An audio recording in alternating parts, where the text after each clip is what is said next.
الحمد لله رب العالمين الرحمن الرحيم مالك يوم الدين إياك نعبد وإياك نستعين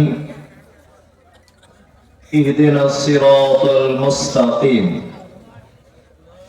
صراط الذين أنعمت عليهم غير المغضوب عليهم ولا الضالين آمين. ربنا آتنا في الدنيا حسنة وفي الآخرة حسنة وقنا عذاب النار آمين. اللهم صل على محمد وعلى آل محمد كما صليت على إبراهيم وعلى آل إبراهيم إنك حميد مجيد آمين. وقال الله تعالى أعوذ بالله من الشيطان الرجيم إن الذين آمنوا وعملوا الصالحات أولئك هم خير البرية جزاؤهم عند ربهم جنات عدن تجري من تحتها الأنهار خالدين فيها أبدا رضي الله عنهم ورضوا عنه ذلك لمن خشي ربه. الله تعالى الذين ينفقون في السراء والضراء والكاظمين الغيظ والعافين عن الناس والله يحب المحسنين. আজকের মাদ্রাসা কেন্দ্রিক আয়োজিত দ্বীনি সভার সুযোগ্য সভাপতি, উপস্থিত আমন্ত্রিত ওলামায়ে কেরাম, অত্র প্রতিষ্ঠানের শিক্ষক মণ্ডলী, শ্রোতা হিসাবে যারা এসেছেন, চলে গেছেন, আসছেন, নারী পুরুষ আবাল বৃদ্ধ বনিতা নির্বিশেষে সকলকে জানাচ্ছি আন্তরিক শুভেচ্ছা, ভালোবাসা, প্রেম, মোবারকবাদ, ধন্যবাদ, সাধুবাদ, স্নেহাশিস যথাক্রমে শ্রেণীগত ভাবে। আলহামদুলিল্লাহ, মাগরিবের পর থেকে আপনারা অনেক ওলামায়ে কেরামদের কাছ থেকে হয়তো মূল্যবান কথা শ্রবণ করেছেন। রাত্রি যে খুব বেশি হয়েছে তা নয়, কিন্তু এখন জানুয়ারি মাস, প্রচন্ড শীতের সময়, এই জন্য হয়তো মনে হচ্ছে রাত গভীর হয়েছে। যারা আসেন আলহামদুলিল্লাহ, আর যারা বাড়ি থেকে নিয়ত করিয়ে এসেছেন আমরা জীবনে বসবো না, নিয়ত করিয়ে আছেন, তারা দাঁড়িয়ে থাকুন। আর যাদের নিয়ত ভাঙা যায় তাহলে বসুন।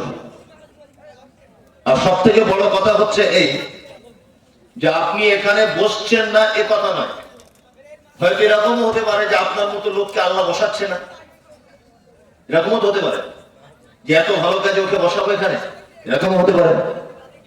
ওই জন্য বলছি যে আপনি যদি আল্লাহ আপনাকে ভালো মনে করে বসা, চুপচাপ বসে পড়ুন, চুপচাপ বসুন। শীতের সময় 1 ঘন্টায় আলোচনা হোক আর 10 মিনিট হোক, সবাই মিলে বসে শুনে চলে যাবে। আর তো আদায় টাদায় করার ব্যাপার নেই যে টাকা চাইবে একটু পড়ি, তেমন কোনো ব্যাপার নেই। আমি পবিত্র গ্রন্থ মুকুট আল কোরআনুল কারীমের খুব পরিচিত একটি সূরা, সূরা বাইয়িনা, একটি আয়াত আপনাদের সামনে পরিবেশন করেছি। এই আয়াতটিকে সামনে রেখে ছোট্ট একটি বিষয়ের উপর আলোচনা করব ইনশাআল্লাহ। বিষয়টি কি? যে পৃথিবীতে ভালো মানুষকে তার গুণ কি, এবং ভালো কেউ হলে তার পুরস্কার কি রয়েছে। এই 2-3টে বিষয় আমি বেশ স্বল্প সময়ে কিছু কথা উপস্থাপন করার চেষ্টা করছি। আমা তৌফিক ইল্লা বিল্লাহ, আলাইহি তাওয়াক্কালতু ওয়া ইলাইহি উনীব। কথা না বাড়িয়ে কোন ভূমিকা ছাড়াই বক্তব্য বা আলোচনা আমি শুরু করছি। আপনারা জানেন যে সারা পৃথিবীতে সব থেকে বেশি যে জিনিসের কম্পিটিশন হয় বা প্রতিযোগিতা হয় সেটা কি বলুন তো? অত কথা বললে হবে না, তাহলে একটু আস্তে আস্তে কথা বলুন।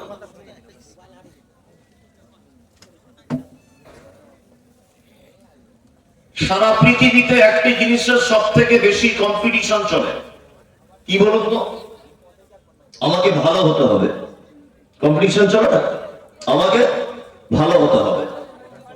আমার আগে যিনি বক্তব্য রেখেছেন আব্দুল সবর উমরি, ওনার কণ্ঠস্বর অনেক ভালো ভালো তিনি মানে অনেক সুন্দর সুললিত কণ্ঠে কোরআন তেলাওয়াত করেন, গজল বলেন বা কালেকশনে করেন, দোয়া করেন।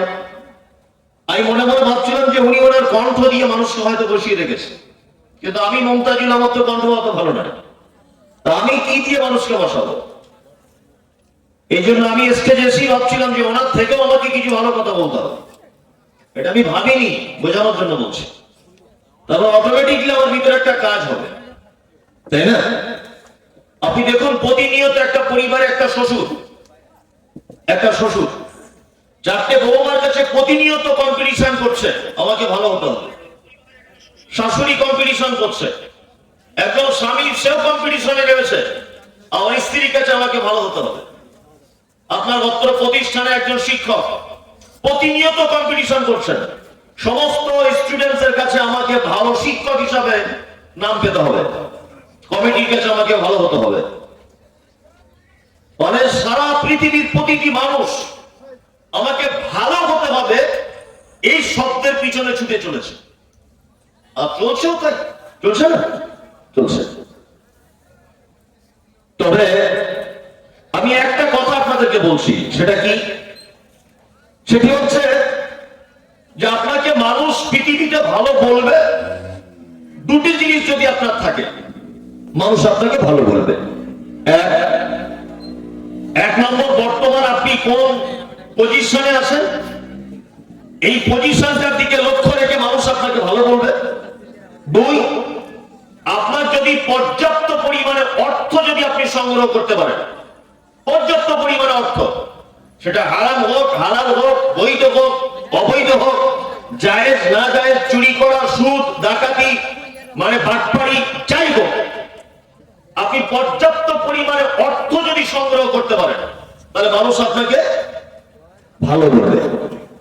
তার একটা জ্বলন্ত প্রমাণ আপনারা দেখুন, আপনার যদি চার ভাই হন, চার ভাই, আপনার মা, একজন মা হিসেবে তো সর্বক্ষণ মানে ইনসাফ আশা করা যায়। মা মানে ইনসাফ আশা করা যায় না, যে মা মানে সবার প্রতি ইনসাফ করবে, সবার প্রতি সমান ভাবে বিচার করবে। একটা মায়ের কাছে সন্তান সাধারণত এটা চায় না? চায়। কিন্তু আপনার চার ভাইয়ের ভিতরে আপনার অর্থ যদি অনেক বেশি থাকে, আপনার মা দেখবেন ইনসাফ করতে পারবে না।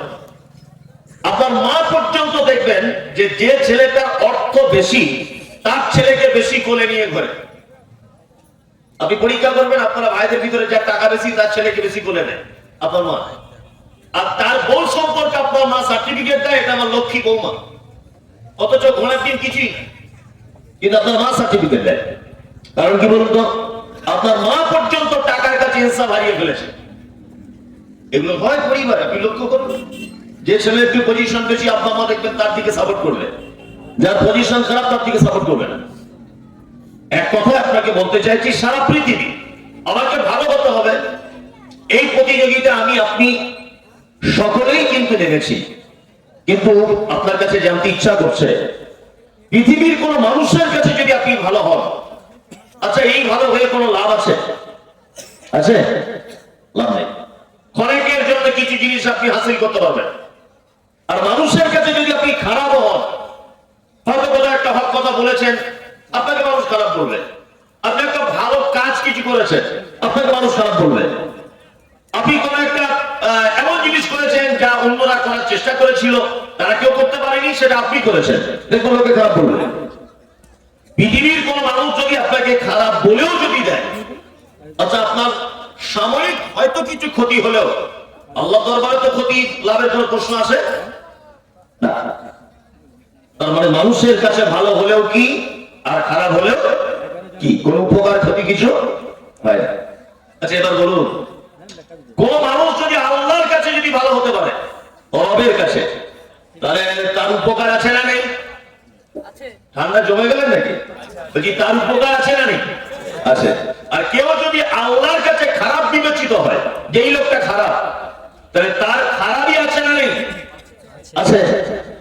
আমরা দুনিয়ার মানুষের কাছে ভালো হওয়ার চেষ্টা করবো না আমাদের সৃষ্টিকর্তা অর্থাৎ রবের নিকটে ভালো হওয়ার চেষ্টা করবো? কোনটা? রবের নিকটে।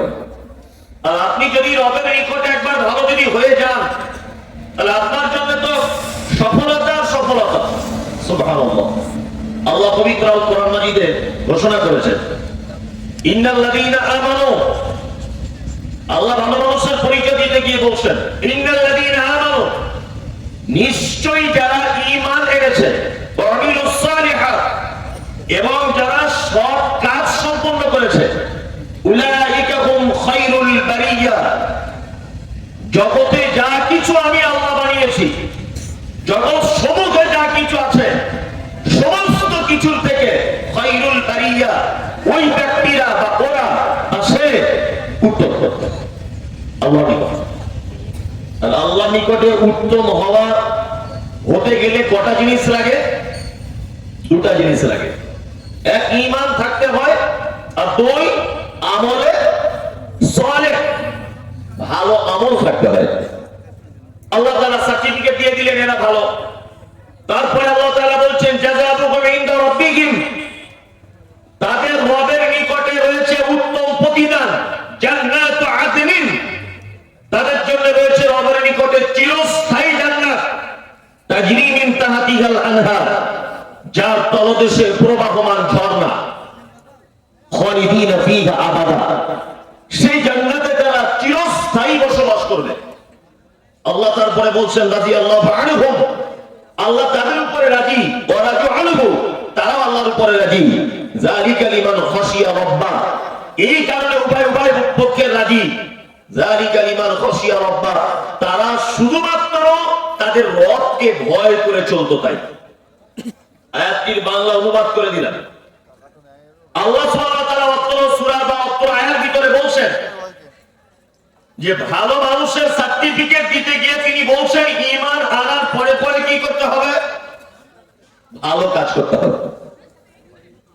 সে ভালো কাজ মানুষের সাথে হোক, সে ভালো কাজ গৃহপালিত পশুর সাথে হোক, সে ভালো কাজ কুকুর শ্রীগালের সাথে হোক, যে রকম ভাবে ইচ্ছা আপনি ভালো কাজ করে যান, যত ইচ্ছা ভালো কাজ করুন। এবার আপনাকে একটা দৃষ্টান্ত পেশ করি। আচ্ছা বলুন তো, জান্নাতে যেতে গেলে কটা জিনিসের প্রয়োজন হয়? তাহলে জানা আছে জান্নাতে যেতে গেলে কটা জিনিসের প্রয়োজন হয় বা হবে? তিনটা জিনিসের প্রয়োজন হবে। এক, তার ঈমান থাকতে হবে। দুই, তাকে মুসলিম হতে হবে। তিন, আমলে সালেহ থাকতে হবে। এই তিনটে কাজের সমন্বয়ে একটা মানুষ কোথায় প্রবেশ করবে? জান্নাতে, তাই না? আমরা কম বেশি সকলেরই ঈমান আছে। ঈমান আছে না নেই? ঈমান আছে। এখন ঈমানের যদি ব্যাখ্যা বিশ্লেষণ করা যায় তাহলে আছে কিনা জানি না, তবে মৌখিক ভাবে বাহ্যিক দৃষ্টিতে আমরা ঈমানদার বলে নিজেকে দাবি করি। হয়তো ঈমানে পোকা লেগেছে, ঈমান কমজোর, ঈমান যায়ীফ, দুর্বল, হয়তো ঈমান অর্ধেক, কারো ঈমানে অসুখ, কিন্তু ঈমান কম বেশি সবার আছে। মুসলিম, এটাও আমরা কম বেশি মোটামুটি প্রায় সবাই বলবো না, মানে কিছু আছে যারা নামে মুসলিম, আসলে মুসলিমদের যে কি সংজ্ঞা সেটাই জানে না। কিছু মানুষ আছে আমরা মুসলিম, কিন্তু সব থেকে বড় কাজ হচ্ছে ভালো কাজ। ভালো কাজ আমাদের দরকার আছে না নেই? আছে। ভালো কাজ কতটা দরকার আপনাকে একটা দৃষ্টান্ত পেশ করি। আল্লাহ সুবহানাহু ওয়া তাআলা যদি কোনো অপরাধীকে ক্ষমা করার ইচ্ছা যদি প্রকাশ করেন, তাহলে সেই অপরাধীর ভালো কাজের মাধ্যমে অপরাধীকে ক্ষমা করা হবে। তার অনেক দৃষ্টান্ত আছে। আপনারা জানেন যে একটা ত্যাগী নারী, দেহ ব্যবসায়িক নারী, রাস্তা দিয়ে হেঁটে হেঁটে যাচ্ছিল। দেখতে পেল এক তৃষ্ণার্ত কুকুর একটি পানির কূপের সাইডে তার পিপাসার কারণে জিভ বার করে দিয়ে কূপের পাশে থাকা কাদা জাতীয় মাটিতে জিভ দিয়ে চাটছে। মহিলাটির মনে দয়া হলো, ইস, আমার যেমন পাকস্থলী আছে, পিপাসা লাগলে কষ্ট হয়, ঠিক তেমন অনুরূপ কুকুরটারও মনে হয় পিপাসার কারণে কষ্ট পাচ্ছে। মহিলাটির মনে দয়া হলো, দয়া হবার পর মহিলাটি তার কাপড় ওড়না কোনো কিছু একটা খুলে শরীর থেকে তার পায়ের মোজাটা ভালো করে বেঁধে কূপের ভিতরে নামিয়ে দিয়ে 2-4-5 ফোঁটা যা হোক পানি তুলে কুকুরটাকে পান করিয়ে দিয়েছিল। বলুন তো কুকুরটা মহিলাটি ক্ষমা পেয়েছিল কি পায়নি? পেয়েছিল। অত্তর ঘটনা থেকে বুঝতে পারা যায় শুধু মানুষের সাথে ভালো ব্যবহার করলেই যে আল্লাহকে খুশি করা যায় তা নয়। একটি নিকৃষ্টতম কুকুর, তার সাথে পর্যন্ত কোন মানুষ যদি ভালো আচরণ করে তার জন্য জান্নাত অপেক্ষা করছে। অপরদিকে কেউ যদি অন্যায়ভাবে একটা বিড়ালকে পর্যন্ত যদি হত্যা করে তার জন্য জাহান্নাম অপেক্ষা করছে। কি বললাম বুঝলেন? আজকে আপনারা দেখতে পান সোশ্যাল মিডিয়ার মাধ্যমে যে ইসলামকে কলঙ্কিত করার জন্য কখনো কখনো আরএসএস বিশিষ্ট পণ্ডিতেরা, যারা নাম লিখতেও পারে না, এসআইআর এর ফর্ম ফিল আপ করতে পারে না, এরা আবার কেউ কোরআনের ভুল ধরে, কেউ আবার ইসলাম সম্পর্কে কটু কথা বলে, কেউ ইসলাম সম্পর্কে খারাপ মন্তব্য করে সোশ্যাল মিডিয়ার মাধ্যমে দেখতে পাচ্ছেন না? পাচ্ছেন। আমি মমতাজুল ইসলাম বলছি, পৃথিবীতে যত জীবন ব্যবস্থা আছে, যত জীবন ব্যবস্থা, ইসলাম সর্বশ্রেষ্ঠ জীবন ব্যবস্থা। তার একটা কারণ হচ্ছে এটা, যারা ইসলামকে কলঙ্কিত করার জন্য বলছে ইসলাম মানে সন্ত্রাসী, ইসলাম মানে খুন করা, ইসলাম মানে আপনার জিহাদ করা, ইসলাম মানে অন্য ধর্মকে আঘাত করা, যারা এইটাকে ভাবিয়ে তুলে ইসলামটাকে কলঙ্কিত করার চেষ্টা করছেন, আদৌ তারা ইসলামের আভ্যন্তরীণ কোন বিষয় তারা জানে না, বাহ্যিক দৃষ্টিতেও তারা কিছু জানে না। ইসলাম এমন এক জীবন ব্যবস্থা, আরে কোন মানুষকে তো মারা দূরের কথা, একটা কুকুরের সাথে পর্যন্ত যদি কেউ ভালো আচরণ করে তার জন্য জান্নাত অপেক্ষা করছে। ইসলাম এমন এক জীবন ব্যবস্থা, অন্যায়ভাবে কেউ যদি একটা বিড়ালকে পর্যন্ত যদি হত্যা করে তার জন্য জাহান্নাম অপেক্ষা করছে। মানুষ মারা তো অনেক দূরের কথা।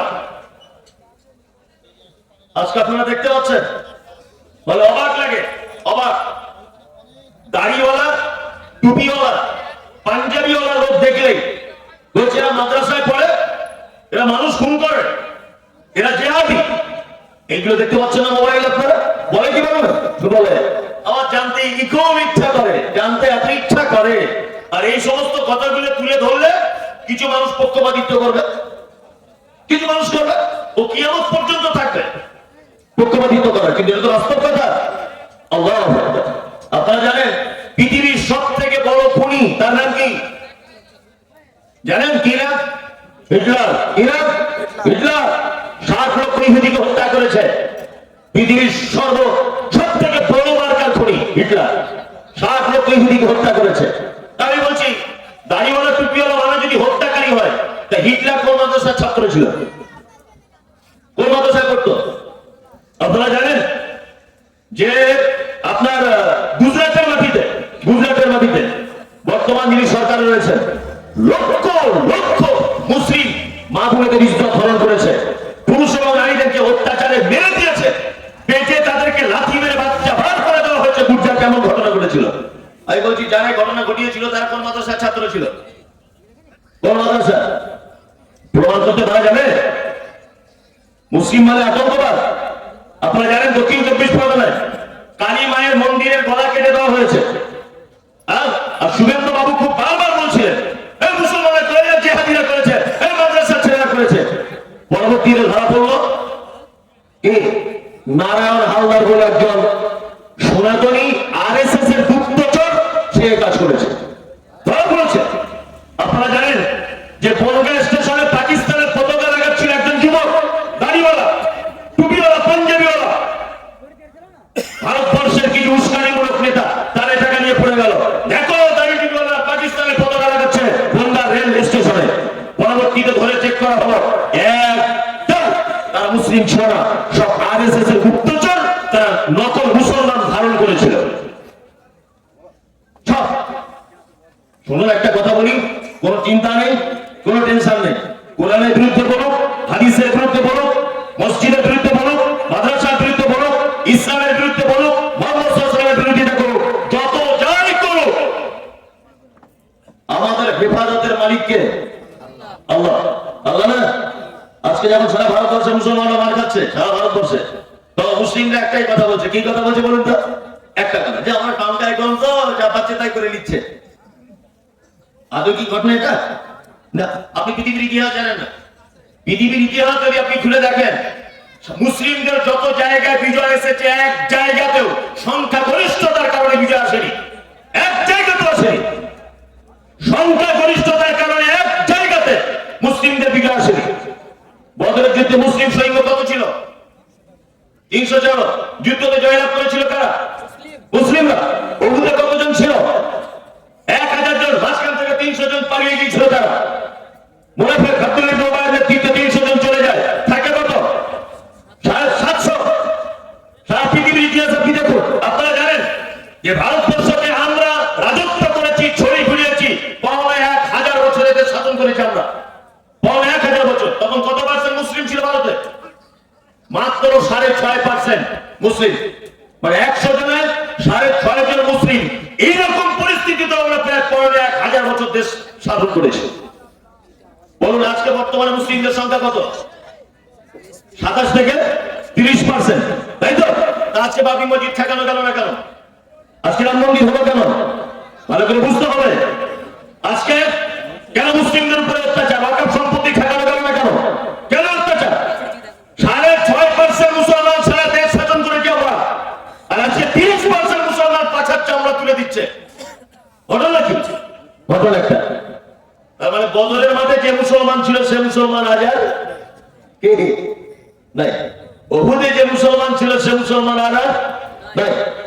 1000 বছর শাসন করেছে 6.5% মুসলিম। তারা যে মুসলিম ছিল মুসলমান ঠিক সে মুসলমান না, এরা সে মুসলমান না। এটাই পার্থক্য, ছাড়া আর কোনো পার্থক্য নেই। যাই হোক, ইসলাম এক উন্নত মানের জীবন ব্যবস্থা। সারা পৃথিবীকে চ্যালেঞ্জ করতে পারে ইসলাম। সারা পৃথিবীকে কি চ্যালেঞ্জ করতে পারে? আল্লাহ। ভালো কাজ করতে হবে আমাদেরকে, ভালো কাজ। ভালো কাজের ব্যাপারে আপনাদেরকে কয়েকটা কথা বলি, কথাগুলোতে খুব জ্ঞান পাবেন।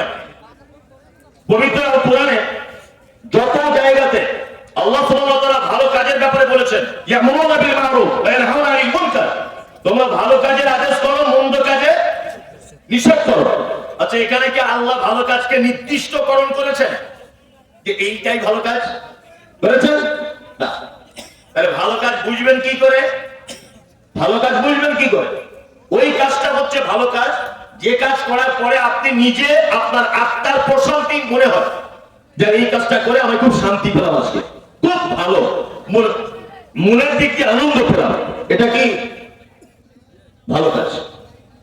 আপনি রাস্তা দিয়ে আসছিলেন, একটা বিড়ালের বাচ্চা পানিতে পড়ে গিয়েছে, ম্যাও ম্যাও ম্যাও ম্যাও করে ডাকছে।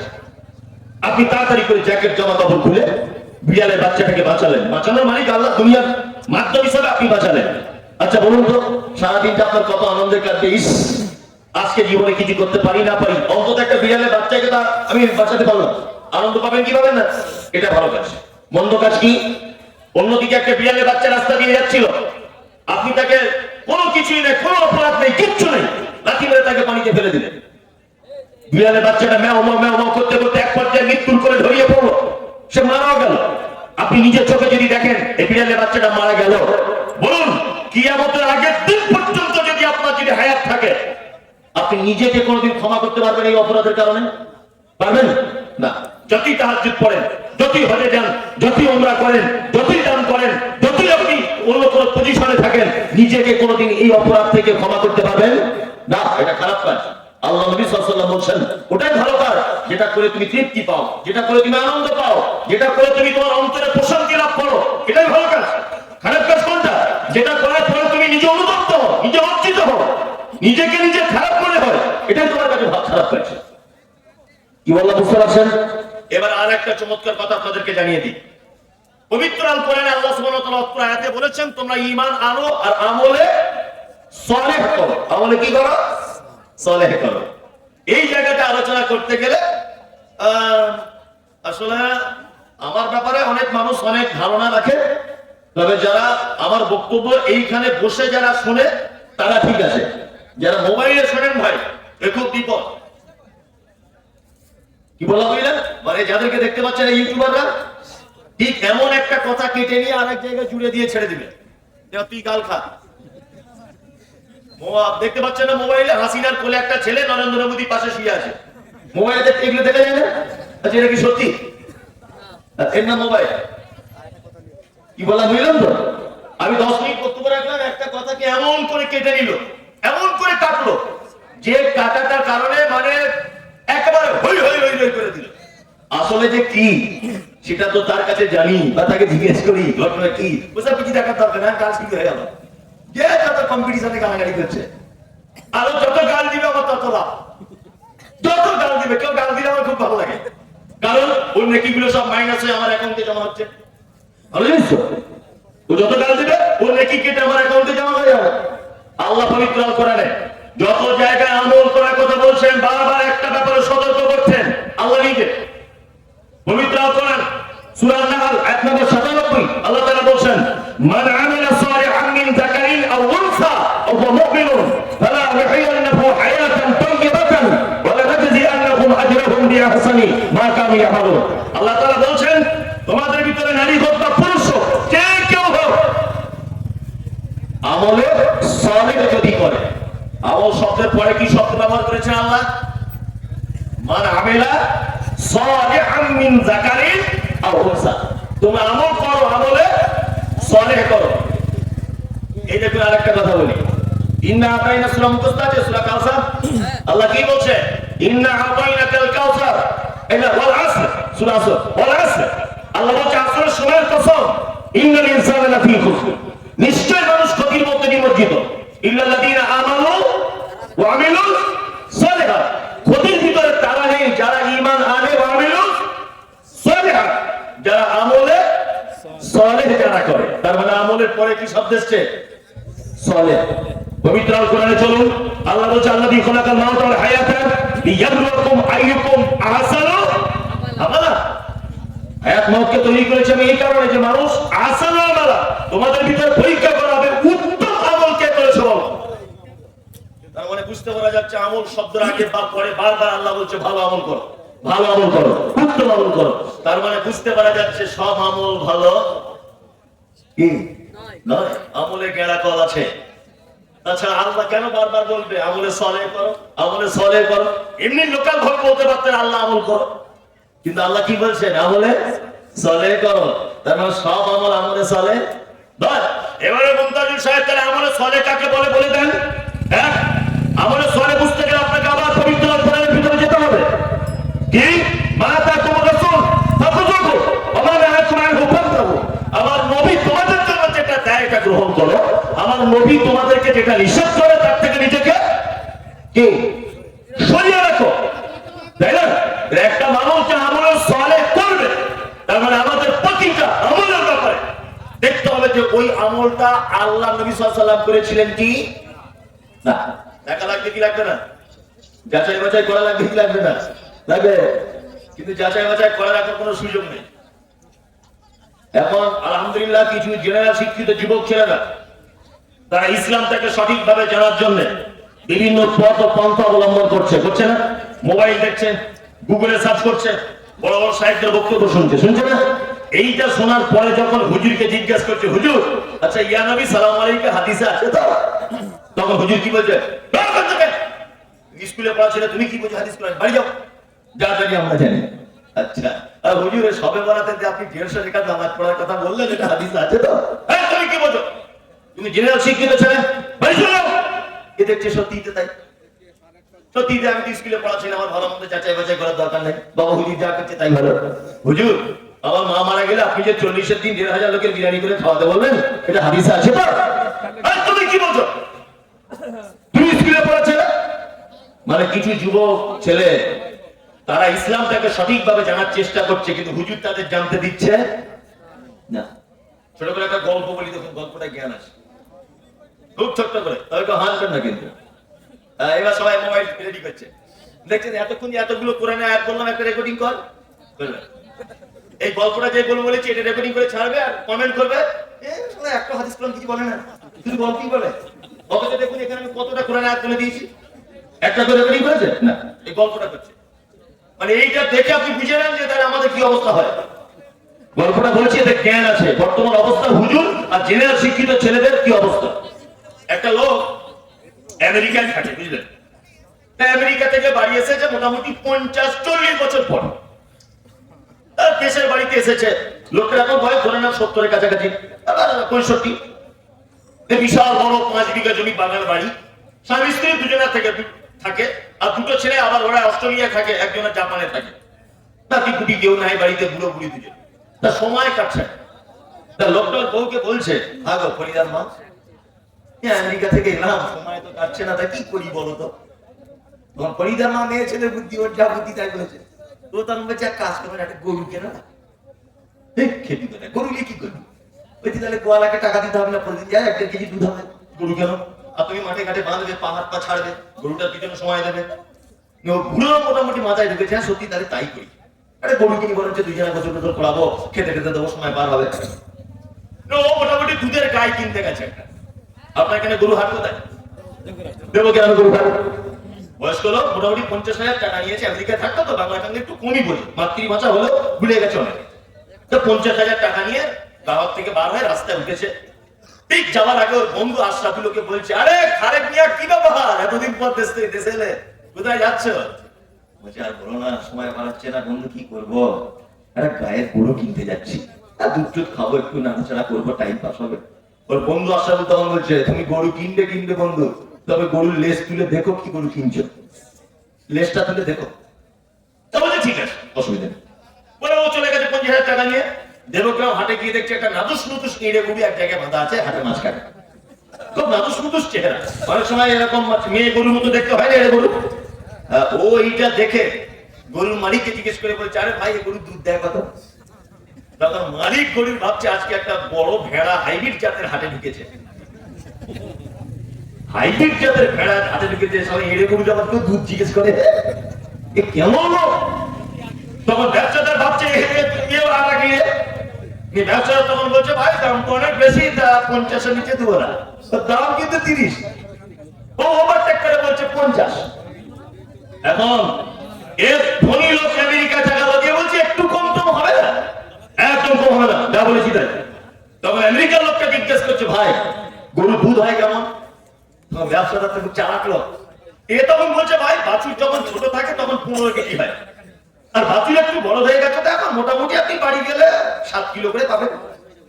এ তখন দেখছে কিনে যদি 7 কেজি হয় তাহলে তো খুব জাতের গরু। কিনে নিয়ে টাকা পেমেন্ট করে দিয়েছে, গরু লেখাই হয়ে গেছে। তারপর ওর বন্ধু আশরাফুলের কথা মনে পড়েছে, লেজ তুলে দেখা। আমার বন্ধু বলেছিল লেজ তুলে দেখতে, গরু মালিককে বলছে, ভাই একটু লেজটা তুলে দেখবো। মালিক তখন তারা কি করে বলছে, আস্তাগফিরুল্লাহ, এই খারাপ জায়গা আপনি দামি লোক এত লোকের সামনে দেখবেন, বরঞ্চ বাড়ি গিয়ে দেখবেন ভালো হবে। এই খারাপ জায়গাটা লোকের সামনে দেখবেন, আপনি গোবর টোবর লেগে যাবেন। এই লোকটা তখন বলছে, আস্তাগফিরুল্লাহ, সত্যি তাই নোংরা জায়গা কি করে দেখি। ও এখন গরু ভ্যানে তুলে দিয়ে বাড়ি চলে এসেছে। গোয়াল ঘরে রেখেছে, সারা রাত স্বামী স্ত্রী দুজনে ঘুমায় না, বাতি ঠিক করছে, 7 কেজি দুধ বলে কথা, ওই বউ বেঁচে তাই ছেঁড়া করে নেবো আর দই করে খাবো, এইসব আলোচনা। স্বামী স্ত্রী সারা রাত ঘুমাচ্ছে না, কোন হাড়িতে দুধ রাখতে গিয়ে মাথা খাবো, শুধু হাড়ি ঠিক করছে। এই ভোরবেলাতে 5টার দিকে গোয়াল এসেছে দুধ নিতে। গোয়ালে এসে গোয়াল ঘরটা খুলে দিয়ে বলছে, আরে খালেক মিয়া, এত গাই গরু নয়, এত বলদ গরু। বলছে আস্তাগফিরুল্লাহ, কি কথা গো, বলদ গরু মানে ব্যাপারটা বুঝলাম না। বলছি হাত টানা করে, এ তো গাই গরু নয়, সর্বনাশ হয়ে গেল। তখন গোয়ালা বলছে, খালেক মিয়া তুমি কি একবার লেজ তুলে দেখো কোন গরু কিনছো। বলছে লেজ তুলতে গিয়েছিলাম, সারা ব্যবসাদার আমাকে তুলতে দেয়নি, ওরা আমি আইটেম নিয়েছিলাম একবার। বর্তমান আমাদের যুবক জেনারেশন, ইয়াং জেনারেশন, তারা সহি হাদিস এবং কোরআন জন্য, কোরআন জানার জন্য আপনার চেষ্টা চালাচ্ছে ইমাম সাহেব হুজুরদের কাছে, কিন্তু হুজুর যে লেজ তোলার সুযোগ দিচ্ছে না। হুজুর একটা কথা বলে ওকে বারবার পার করে দিচ্ছে, কি এই তুমি জেনারেল শিক্ষিত ছেলে, তুমি কি বুঝো, তুমি কি বুঝো, সবে বরাতে রোজা করা যাবে কি যাবে না, তুমি কি বুঝো, তুমি কি বুঝো। এ তখন দেখছে সত্যি আমি তো অরিজিনালি কম বই, জেনারেল লাইনের লোক। মানে যুবক ছেলেরা সঠিক হাদিস কোরআন জানার জন্য আগ্রহী, তারা আমাদেরকে প্রশ্ন করছে, কিন্তু হুজুর বারবার এড়িয়ে যাচ্ছে, রেস্তোরাঁ সুযোগ দিচ্ছে না। ঠিক বলছি না ভুল বলছি? দেখুন আপনি মোবাইলে চেক করুন, কত যুবক এই অভিযোগ নিয়ে তারা আছে। আল্লাহ আল্লাহ তুমি আমাদের সকলকে সঠিক পদ্ধতিতে আমলে সলে করা তৌফিক দান করো, বলুন আমিন। আচ্ছা, আমি আপনাদেরকে একটা আমলে সলে বলবো, করা যাবে? আমল করবেন? কারা কারা করবেন হাত তুলুন দেখি।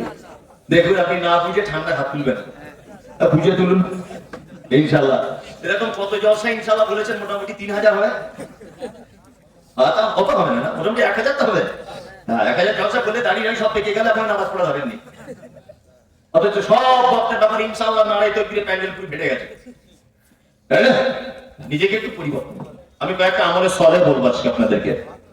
আপনার কাছে বিনীত অনুরোধ, আমি যতক্ষণই বলতে পারি আপনারা যদি সঙ্গ দেন, আমি আজকে বেশ কয়েকটি কথা আপনাদেরকে গুরুত্বপূর্ণ বলবো। এক, আল্লাহ তাআলা বলছেন আমলের সলে কি, আল্লাযীনা ইউনফিকুনা ফিস সাররাই ওয়াজ যাররাই ওয়াল কাযিমিনাল গায়যা ওয়াল আফিনা আনিন নাস ওয়াল্লাহু ইউহিব্বুল মুহসিনিন। আল্লাহ বলছেন শোনো, চারটে কাজ যদি তোমরা কেউ করো তাহলে আমি সেই লোকটাকে সবথেকে বেশি পছন্দ করি।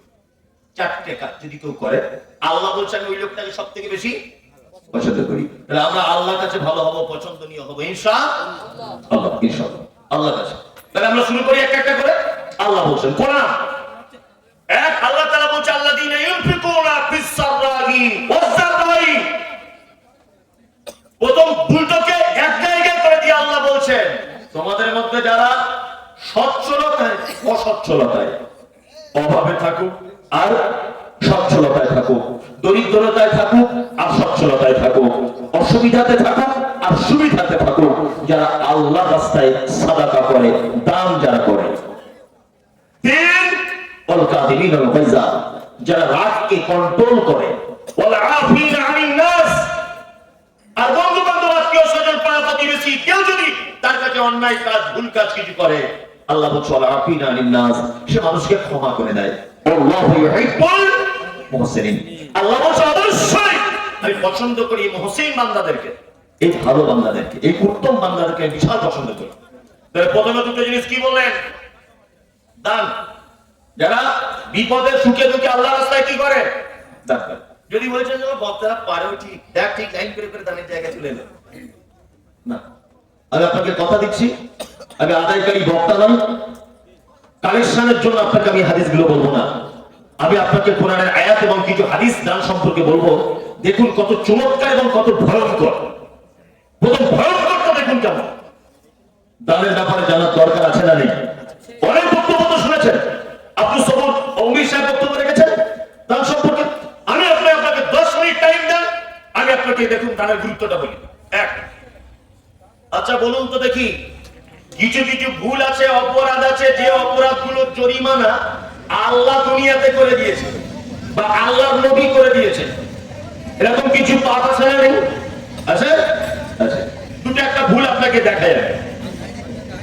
দুপুর 12টার দিকে আপনার বইয়ের সঙ্গে ঝামেলা হয়েছে, খুব ঝামেলা। তো ঝামেলা যখন বেড়ে গিয়েছে, আপনি তখন রাগ করে আপনার বউকে বলছেন, এই রাসিমা, আল্লাহ কসম করে বলছে আমি জীবনে তোর মায়ের বাড়ি যাবো। দুপুরবেলা বলেছেন, আমার রাতের বেলা এক জায়গায় ছিলেন, আল্লাহর পক্ষ থেকে ভালোবাসা জন্ম হয়েছে।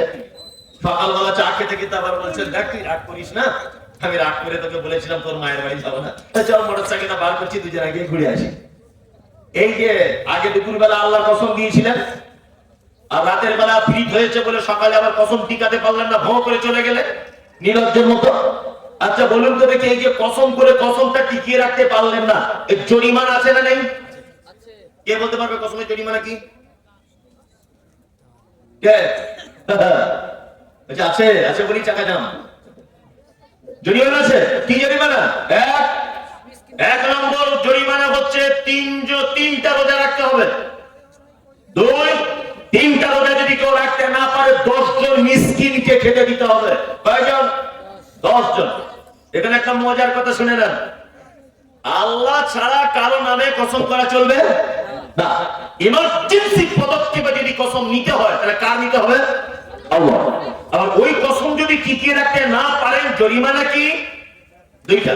3টা রোজা আর 10 জন মিসকিনকে খেতে দেওয়া। তার মানে আপনার এই ভুলের জরিমানা আল্লাহর নবী কি দিয়ে করলেন?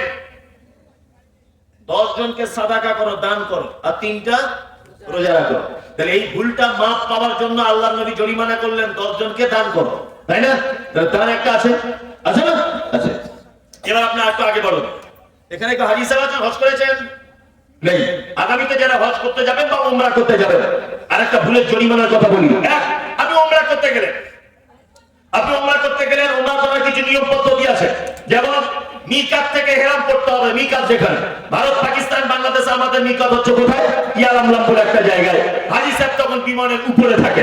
প্লেন যদি প্রথমে মদিনায় ঢোকে, তাহলে মদিনা থেকে কিছু কিলোমিটার দূরে জুলহুলাইফা নামক একটা মসজিদ আছে। জুলহুলাইফা মসজিদে গিয়ে ইহরাম নিতে হবে, তালবিয়া পাঠ করবে, লাব্বাইক আল্লাহুম্মা লাব্বাইক, লাব্বাইক লা শারীকা লাকা লাব্বাইক, ইন্নাল হামদা ওয়ান নি'মাতা লাকা ওয়াল মুলক লা শারীকা লাক। মক্কায় ঢুকে যাবে। হোটেলে গিয়ে জামা কাপড় রেখে চলুন, এবারে চলে আসবে এসে কাবাতে। কাবাতে প্রথমে দেখি কাবাকে কি বলবে? আল্লাহুম্মা আনতাস সালাম ওয়া মিনকাস সালাম ফাহাইয়া রাব্বানা বিসসালাম। কাবা দেখি এই দোয়াটা বলতে হবে, ডান পা আগে দিয়ে ঢুকতে হবে। মসজিদে ঢোকার যেহেতু আল্লাহুম্মা আফতারি আবওয়াব রাহমাতিকা, এই দোয়াটা বললেই হয়ে যাবে, কোনো সমস্যা নেই। তাওয়াফ শুরু হয়ে গেল, গ্রিন সিগন্যাল দেওয়া আছে, ওইখান থেকে তাওয়াফ শুরু হবে। তাওয়াফ শুরু করতে করতে আস্তে আস্তে আস্তে আস্তে করে আপনি চলে গেলেন কোথায়? মাকামে ইব্রাহিম প্রথম পড়বে। প্রথম পড়বে আপনার হাজরে আসওয়াদ, হাত তুলে বলতে হবে বিসমিল্লাহ আল্লাহু আকবার, এটা বলতে হবে। আর যদি চুম্বন করতে পারেন তাহলে করবেন। ওটা পার করে মাকামে ইব্রাহিম, ওখানে গিয়ে একটা দোয়া বলতে হবে, ইত্তাযবির মাকামে ইব্রাহিম মুসাল্লা। ওইটা পার করে চলে যাবেন আপনি মোটামুটি হাতিম। হাতিমের পরে কোনটার নাম হচ্ছে রুকনে ইয়ামানি। রুকনে ইয়ামানির পরে আপনাকে দোয়া বলতে হবে রব্বানা আতিনা ফিদ দুনিয়া হাসানা ওয়া ফিল আখিরাতি হাসানা ওয়া কিনা আযাবান নার। 7 বার কাবাকে তওয়াফ চক্কর লাগালে একটা তওয়াফ হয়। তওয়াফ শেষ, মাকামে ইব্রাহিমকে সামনে রেখে 2 রাকাত সালাত আদায় করতে হয়। ওইটা হয়ে যাবার পর পাশেই দেখবেন জমজমের পানি রাখা আছে গ্রামে, ওখানে গিয়ে জমজমের পানি পেট ভর্তি করে পান করুন, কোনো সমস্যা নেই। পান করা হয়ে গেলে আপনাকে চলে যেতে হবে কোথায়? সাফা মারওয়া পাহাড়ে। আল্লাহ বলেছেন ইন্নাস সাফা ওয়াল মারওয়া মিন শাআইরিল্লাহ। পৃথিবীতে অনেক নিদর্শনাবলীর ভিতরে 2টা নিদর্শন পাহাড় আমি আল্লাহ তোমাদের মাঝে রেখে দিলাম, একটা সাফা একটা মারওয়া। আল্লাহ সাফা পাহাড়ের নাম আগে উল্লেখ করেছেন, এই জন্য সাফা থেকে আপনাকে সাই করা শুরু করতে হবে। মারওয়া থেকে 7 বার শেষ হবে। মারওয়াতে শেষ, নেড়া হয়ে যান, তওয়াফের কাজ শেষ। এবার আপনি স্বাভাবিক ড্রেসপত্র পরে আপনি ঘোরাঘুরি করুন, কোনো সমস্যা নেই। আমার যেটা বক্তব্যের মূল বিষয়, আপনি কাবাকে 7 বার চক্কর লাগালে একটা তওয়াফ হয়। আপনি যদি কোনো কারণে 6টা যদি করেন, সাফা মারওয়া 7 বার দৌড়াতে হয়। আপনি কোনো কারণে যদি 6টা যদি করেন, আপনাকে দম দিতে হবে, জরিমানা। কি জরিমানা? প্রথমে জরিমানা হচ্ছে মক্কায় থাকা অবস্থায় সাদাকা করতে হবে, সাদাকা দান করতে হবে। মৌলভী সাহেব মক্কাতে কোথায় ফকির খুঁজবো? তাহলে আপনাকে আরেকটা কাজ করতে হবে, মক্কায় থাকা অবস্থায় 3টা রোজা করতে হবে। আর ওখান থেকে বাড়ি এসে দমদম এয়ারপোর্টে নামাজ পড়ে যখন আবার আপনার গ্রামে আসবেন 10টা রোজা, 7টা রোজা, তাহলে 7 আর 3 10টা রোজা। আর প্রথমে আরেকটা জরিমানা কি বললাম? সাদাকা দান করতে হবে, তাই না? তাহলে এই ভুলটা থেকে আপনি যদি আল্লাহর নিকটে পরিত্রাণ যদি পেতে চান বা নিজেকে গুনার ভিতরে যদি না নিয়ে যেতে চান, 2টো জরিমানা করে দিয়েছেন। 2টো জরিমানা, একটা কি? সাদাকা বা দান, তাই না? দান, 2টো আপনাকে ভুলের জরিমানা দেখালাম। এই দেখেন আর একটা ভুল দেখায়, দেখলে আমাদের পাড়া গ্রামের ছেলে মেয়েরা করে থাকে। ও নতুন বিয়ে করেছে, বুঝে না তো কিছু, নতুন বউকে বলছে গল্প করতে করতে, কারিমা তোমার হাতগুলো আমার মায়ের মতো দেখতে, ফটাকসে বলে দিয়েছে। ওরা বুঝে না কিছু, বলে দিয়েছে। কি বললা বুঝলে না? তোমার পিঠটা আমার মায়ের মতো দেখতে, অনেকটা আমার মায়ের মতোই লাগে তোমার পিঠটা দেখতে। আচ্ছা বলুন তো, এটা বললে কি গুনাহ হবে কি হবে না? গুনাহ হবে? হ্যাঁ, কাফারা লাগবে। ও বলছে কাফারা লাগবে। হ্যাঁ, এটাকে কি বলা হয়? জিহাদ। আল্লাহ কোরআন মাজিদে এই প্রসঙ্গে একটা সূরা অবতীর্ণ করেছেন। আসামি আল্লাহু ক্বালা লাতী তুজাদিলুকা ফী জাওজিহা ওয়া তাসতাকি ইলাল্লাহ। সূরাটা একবার বাংলা অনুবাদটা দেখবেন। আর এখানে একটা স্বামী স্ত্রীর ঘটনা উল্লেখ করা হয়েছে, সহিহ মুসলিমে, যদি আপনারা দেখেন। আমি যে কথা বলছি, আপনার স্ত্রী কোন অঙ্গ প্রত্যঙ্গ আপনার মায়ের সঙ্গে তুলনা করে দিলেন, আপনার একটা জরিমানা আছে। জরিমানা আছে। প্রথম জরিমানা কি? আল্লাহ তাআলা বলেন ফাতাহরিরু রাকাবাতিন মিন ক্বাবলি ইয়াতামাসসা। নিজের টাকা দিয়ে একটা গোলাম কিনে আজাদ করো, মিন ক্বাবলি ইয়াতামাসসা, তারপরে তোমার স্ত্রী গায়ে হাত লাগাও, তার আগে না। গরিব মানুষ একটা গোলাম, তাকে কিনে আজাদ করো, তারপর তোমার বউয়ের কাছে যাবে, ধারে পাশে, তার আগে না। মুমতাজুল ভাই, আমার তো টাকা নেই গোলাম আজাদ করার, তাহলে কি করবো? আল্লাহ তারপরে আবার বলছেন ফাইলাম ইয়াজিদ ফাসিয়ামু শাহরাইন মুতাতাবিআইন মিন ক্বাবলি ইয়াতামাসসাক, তাহলে তুমি পর পর 60টা রোজা রাখো। কটা? 60টা। এখানে আলেম ওলামা সব ভর্তি। জিজ্ঞেস করে নেন 60টা কত জরিমানা রোজা রাখছে, 58টার দিনে একটা ভেঙে গেছে, আবার প্রথম থেকে শুরু। এই আলেম ওলামারা আছে, জিজ্ঞেস করুন। শাহরাইন মুতাতাবিআইন মানে পয়দার পর পরস্পর বিরতি ছাড়া কটা রোজা? 60টা। ঠিক 58টার দিনে একটা রোজা ভেঙে গেছে কোনো কারণে, মুমতাজিল ভাই জরিমানা রোজা করছিলাম, আবার এক থেকে শুরু হবে। যত আলেম ওলামা আছে আপনাদের মাদ্রাসা জিজ্ঞেস করলেন, আমার এই কথাই বলবো, কোনো অপশন নেই মাঝখানে বিরতি দেওয়ার, কোনো অপশন নেই। চলো, তার মানে মুমতাজিল সাহেব আমি তো রমজান মাসেই তো 30 টাকা পাই না, কি বইয়ের সঙ্গে এরকম করলে 60টা কঠিন জরিমানা। তাহলে এর থেকে কি নিচু কিছু আছে? কম করা কিছু যাবে? বলে গায়ে হাত দেবো, বলে ফেলেছি, কি করবো? আল্লাহ তারপরে বলছেন ফাইলাম ইয়াস্তাতি ফাইদা মুসিত্তিনা মিসকিন, তোমার শেষ জরিমানা 60 জন মিসকিনকে খেতে দাও। কতজন? 60 জন। 60 মিসকিনকে খেতে দাও। তাহলে আপনাকে এই জরিমানা দুটো তিনটে হলো টোটাল জরিমানা, তাই না? কি কি? গোলাম আজাদ করতে হবে, 60টা রোজা রাখতে হবে, 60 জন মিসকিনকে খেতে দিতে হবে। বলেন তিনটের ভিতরে দুটো দান দিয়ে নয়, সাদাকা দিয়ে নয়, সাদাকা 60 জন মিসকিনকে সাদাকা করতে হবে। দুই নম্বর একটা গরিব গোলামকে আপনাকে আজাদ করে দিতে হবে, এটাও একটা সাদাকা। তাহলে দুটো সাদাকা হলো। তারপরে আপনাকে আমি তিনটে ভুল দেখালাম, তিনটে ভুলের জরিমানা আল্লাহ এবং তার রাসূল বেশিরভাগ কি দিয়ে করেছেন? সাদাকা। দান করো, সাদাকা করো, তাহলে ভুলগুলো মিটে যাবে, তাই না? চলো, মুহাম্মদ সাল্লাল্লাহু আলাইহি ওয়াসাল্লাম কি বলছেন? আল্লাহ নবী সাল্লাল্লাহু আলাইহি ওয়াসাল্লাম তিনি বলছেন ইত্তাকুল্লাহ ওয়া বিশিদ্দাতিল তামান, তোমরা জাহান্নাম থেকে বাঁচো, যে কোনো মূল্যে জাহান্নাম থেকে বাঁচো। যদি তোমার কাছে জাহান্নাম থেকে বাঁচার কোনো উপায় যদি না থাকে, একটা খাজুরের টুকরাও যদি তোমার কাছে থাকে অবশিষ্ট, সেটা তুমি আল্লাহর রাস্তায় দাও, তারপরে কি করো? জাহান্নাম থেকে বাঁচো। এবার একটা আপনাদেরকে খুব গুরুত্বপূর্ণ কথা বলছি, দান কত ইম্পর্টেন্ট। এই কথাটা শুনে আপনি চলে যাবেন, এই কথাটা শুনবেন, তার আগে আপনি যাবেন না, গেলে আপনার লস। আচ্ছা, আমাদের পাড়া গ্রামে যখন কোনো মানুষ মারা যাওয়ার টাইম হয়, তখন দেখবেন তার বড় বেটি, তার বড় বেটা, তার বৌমারা, তার জামাইরা সব গালে দেখবেন ঠান্ডা পানি, উষ্ণ গরম পানি দেয় না?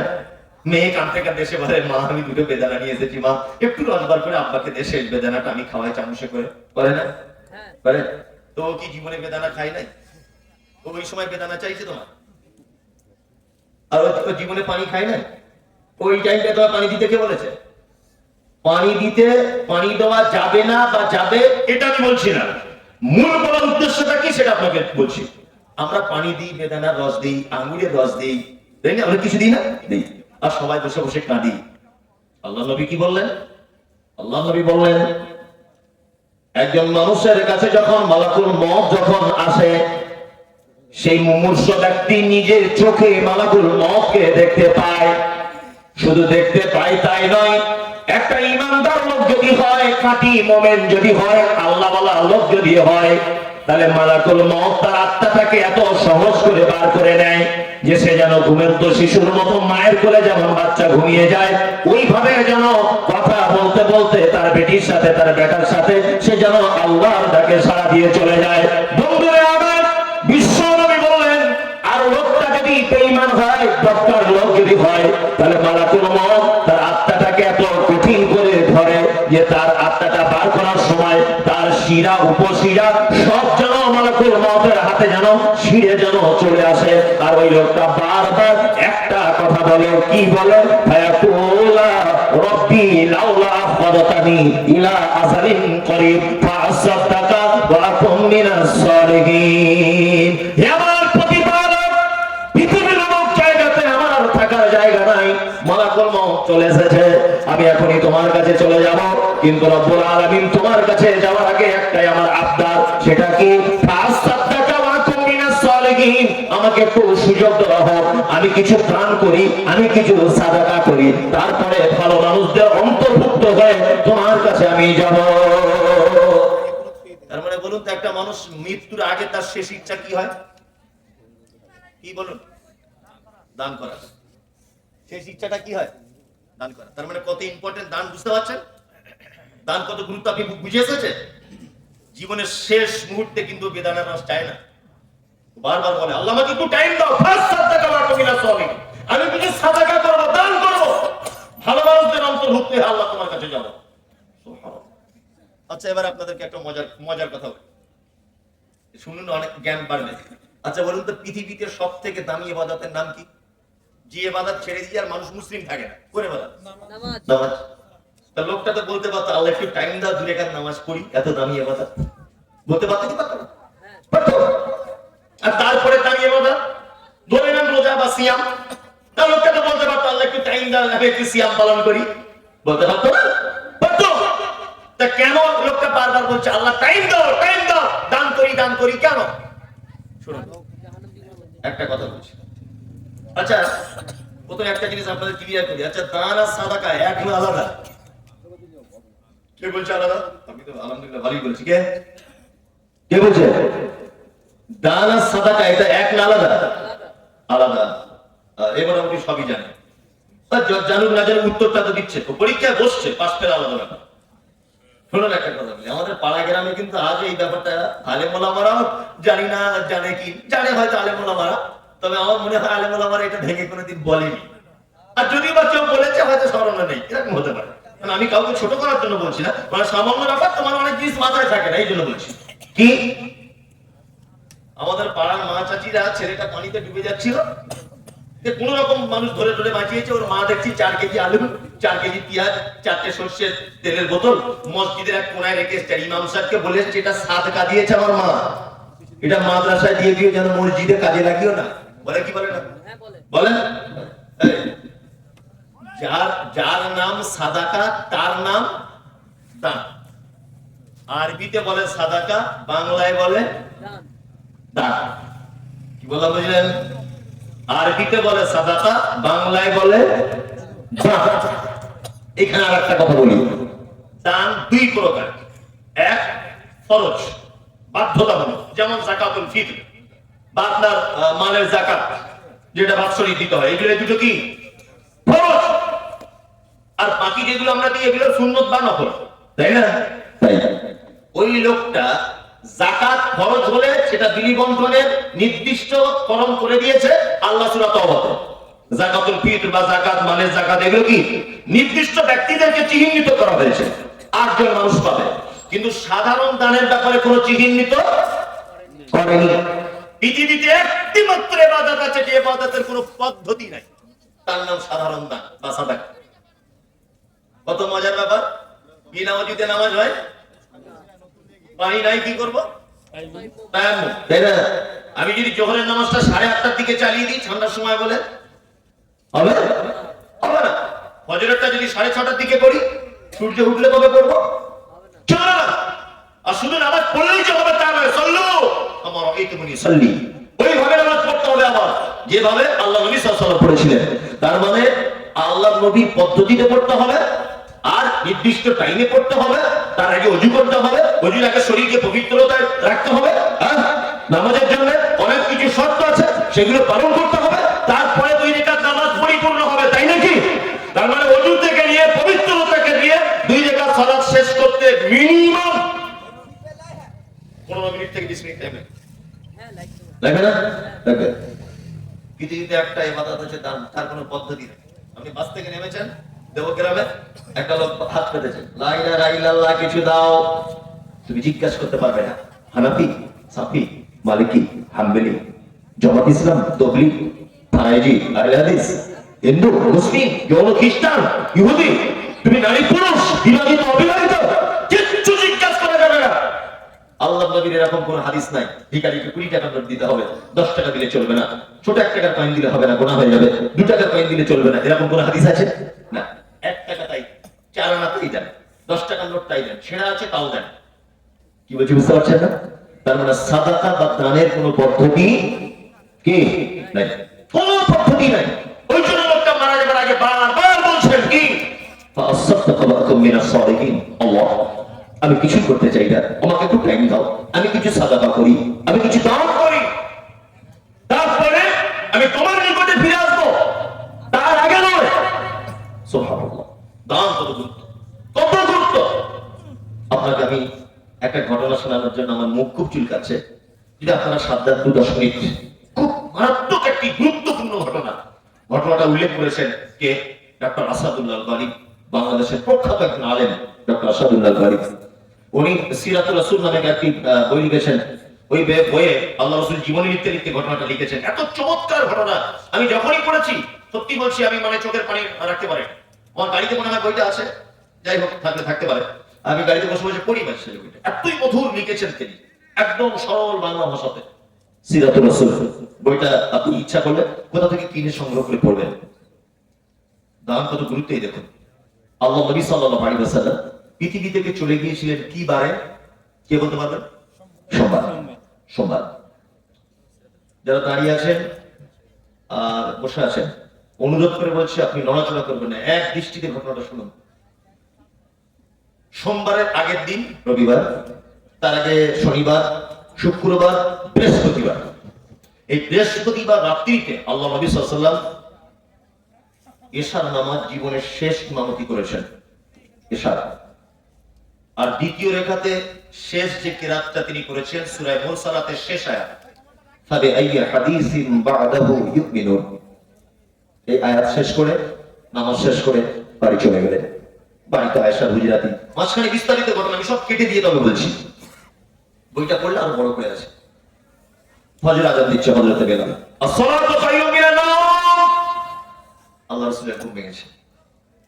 আল্লাহ রাসূল উঠে আম্মা জান আয়েশার কাছে পানি চাইলেন, আয়েশা আমাকে একটু পানি দাও। আম্মা জান আয়েশা পানি দিলেন। আল্লাহ নবী সাল্লাল্লাহু আলাইহি ওয়াসাল্লাম ওযু করলেন।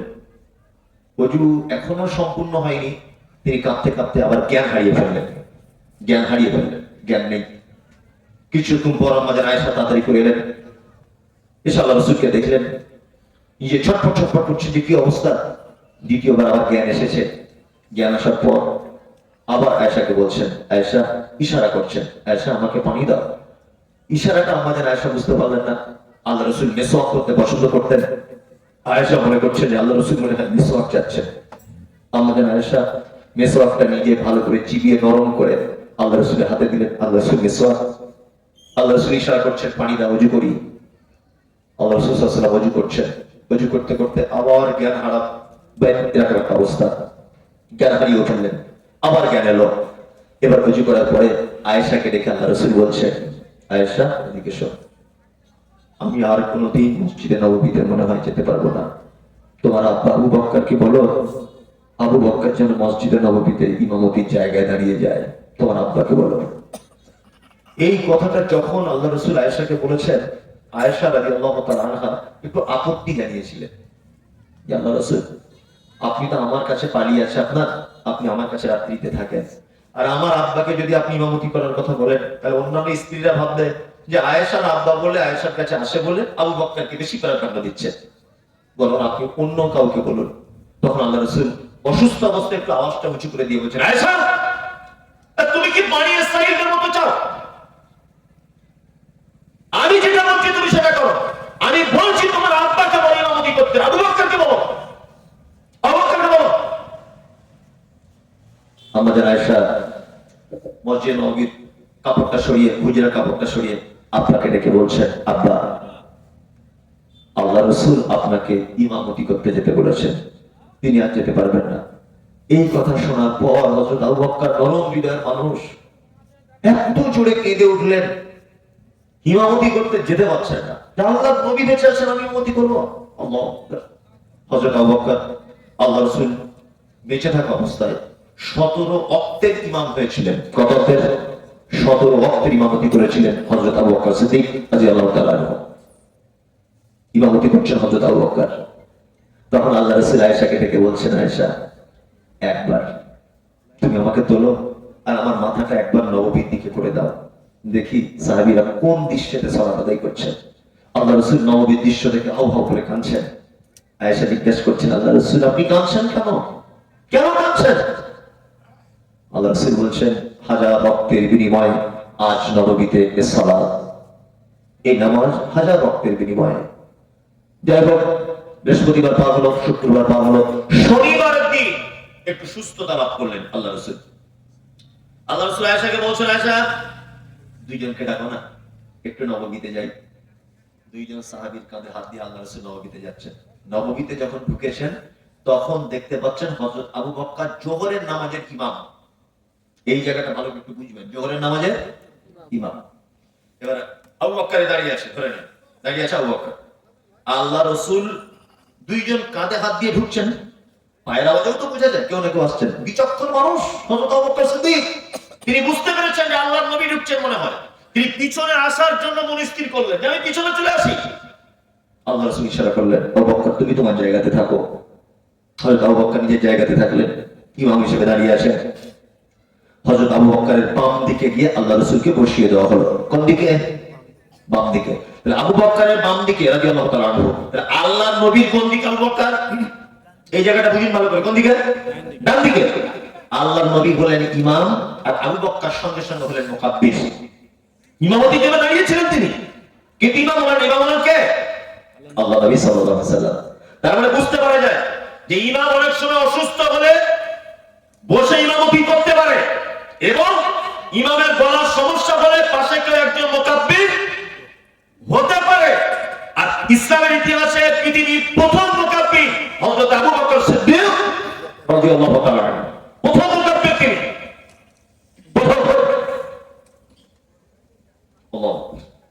আল্লাহ রাসূল সাল্লাল্লাহু আলাইহি ওয়াসাল্লাম নামাজ পড়ার পর বাড়ি চলে গেলেন। বাড়ি গিয়ে আয়েশাকে সর্বপ্রথম বলছেন, আয়েশা আমাদের বাড়িতে কি কোন রকমের মাল আছে, সম্পদ, দান, কত গুরুত্ব এটা বলছি। আম্মা জান আয়েশা বলছেন, আল্লাহর নবী আমাদের বাড়িতে 9টা দিনার আছে। দিনার মানে স্বর্ণের কয়েন। কটা? 9টা। দিনার বলা হয় স্বর্ণের কয়েনকে, আর দিরহাম বলা হয় চাঁদির কয়েনকে। আগেকার দিনে 14, আগেকার দিনে। এই কথাটা শোনার পর আল্লাহ রাসূল নিজের আওয়াজটা উঁচু করে দিয়ে বলছেন, আয়েশা কোন নবীর পক্ষে এটা কখনোই উচিত নয় যে এত নিকৃষ্ট সম্পদকে রেখে তার রবের সাথে সাক্ষাৎ করবে। আয়েশা তুমি যদি এই 9টা দিনার আল্লাহর রাস্তায় খরচা যদি করে দিতে, তাহলে আমি যে কত গুণ বেশি আমার রবের নিকটে আমি পেতাম তা আল্লাহ ভালো জানে, আমার রব ভালো জানে। আমাদের আয়েশা বলছেন, আল্লাহ রাসূল আমি সাদকা করে দিতাম, আপনি অসুস্থ, আপনাকে নিয়ে ব্যস্ততার কারণে আমি এটা দান করতে পারিনি। তার মানে আপনি কি বুঝলেন? আল্লাহ নবী সাল্লাল্লাহু আলাইহি ওয়াসাল্লাম পৃথিবীর শ্রেষ্ঠ মহামানব, তিনি পৃথিবী থেকে বিদায় হওয়ার আগে নিজের স্ত্রীকে উপদেশ দিতে গিয়ে বলছেন, আয়েশা তুমি সম্পদটা রেখে দিলে তুমি আল্লাহর রাস্তায় সাদকা করলে না। আল্লাহু আকবার। এখানে যারা আপনারা বসে আছেন, আমি শুধু দুটো জিনিসের গুরুত্ব বোঝাচ্ছিলাম। সাদাকা দানের কত গুরুত্ব, এখনো তো 3টে বাকি আছে, তাই না? আল্লাহ নিকটে ভালো হতে গেলে কটা জিনিস লাগে বলেছিলাম? 4টে। একটা বলছে দান, তাই না? আরেকটা আপনাকে হাদিস শোনায়। হাদিসটা কত চমৎকার। যারা এখানে বসে আছেন আল্লাহর নবীকে কেউ দেখেছেন? যদি বলছেন এটা বোকার মতো প্রশ্ন না, এটা কি কেউ কোনোদিন দেখে না? কিয়ামতের দিনে যেন একটু দেখা হয়, এই আশা আমাদের আছে। আমি হাত তুলতে বলবো না, আপনি চাদরের ভিতরে হাত আছে, আমি হাত তুলতে বলবো না, তবে আমাদের সকলেই আছে নবীর সাথে একটু দেখা করা, তাই না? জি। হাদিস বর্ণনা করছেন কে? নাম হলো তার আয়েশা, বাপের নাম কি? আবু বকর সিদ্দিক রাদিয়াল্লাহু তাআলা আনহু। মা হলো উম্মে হানি। হাদিসের পরিভাষাতে আয়েশাকে বলা হয় মুহাদ্দিসা। শুধু এখানেই ক্ষান্ত নয়, বিশ্ব নবীর যত মহিলা সাহাবিয়াত হাদিস বর্ণনা করেছেন তার মধ্যে সবথেকে বেশি হাদিস বর্ণনাকারিনী নাম হলো তার আম্মা জান আয়েশা।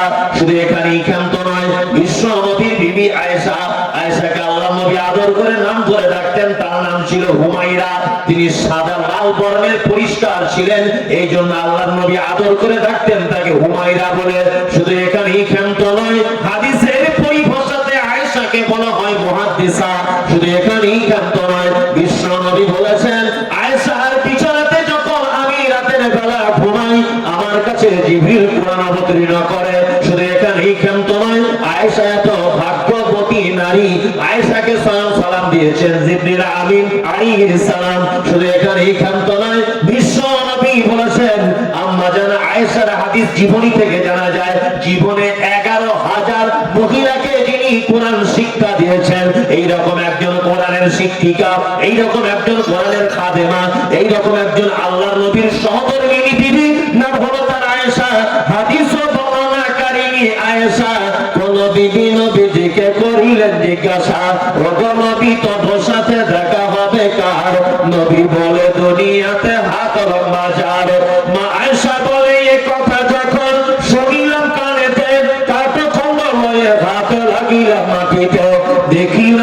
বিবি সাউদার হাত লম্বা বলি আমার মুখেতে হোক পড়ে গেল কালি হাত লম্বা রক্ত পরে পারিলাম বুঝিতে দান ধন যারা করে এই দুনিয়াতে তারপরে জয়নাব সে নবীজিকে কয় কেন জয়নাব আল্লাহর রাস্তায় বেশি করে খায় এ গ্রামের মানুষ শুনুন হাদিস কি বুখারীর জয়নাব আনন্দ আর আয়েশার মুখ ভারী আম্মা জান আয়েশা বলছেন হে আল্লাহর নবী কিয়ামতের দিনে যখন অনেক মানুষ একত্রিত হবে সর্বপ্রথম আপনার সঙ্গে কার দেখা হবে বিশ্ব নবী বললেন আয়েশা রে যার হাতটা লম্বা হবে তার সঙ্গে আমার দেখা হবে আয়েশা ব্যাপার বুঝতে পারলেন না একটা কাঠের লাঠি নিলেন আল্লাহর নবীর অন্যান্য বিবিদের হাতগুলো মাপতে শুরু করে দিলেন বিশ্ব নবীর বিবি আয়েশা বলছে ইয়া রাসূলুল্লাহ কি তাহলে আমি মনে হয় আপনার সঙ্গে আর সাক্ষাৎ পাবো না কারণ আপনার আরেকজন বিবি নাম হলো তার সাউদা